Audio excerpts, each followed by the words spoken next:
சென்னையில் வடகிழக்கு பருவமழை முன்னெச்சரிக்கை பணிகளை கண்காணிக்க 15 IAS அதிகாரிகள் நியமிக்கப்பட்டுள்ளனர்.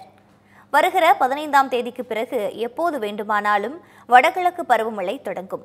இதன் மூலமாக தமிழகத்தில் கனமழை பெய்ய வாய்ப்பு உள்ளது. இந்நிலையில் முதலமைச்சர் ஸ்டாலின் தலைமை செயலகத்தில் ஆலோசனையில் ஈடுபட்டார். அந்த கூட்டத்தின் முடிவில் முன்னெச்சரிக்கை பணிகளை மண்டல வாரியாக ஒருங்கிணைத்து துரிதப்படுத்த 15 IAS அதிகாரிகளை நியமித்து தமிழக அரசு உத்தரவு பிறப்பித்துள்ளது. சென்னை மாநகராட்சியில் ஏற்கனவே துணை ஆணையர்களாக பணியாற்றிய சமீரன், குமாரவேல் பாண்டியன், மேக்நாத் ரெட்டி உள்ளிட்டோர் நியமனம் செய்யப்பட்டுள்ளனர் என்பது குறிப்பிடத்தக்கது. மேலும் முன்னெச்சரிக்கை நடவடிக்கையாக பிளக்ஸ் பேனர்களை அகற்றவும் உத்தரவு பிறப்பிக்கப்பட்டுள்ளது.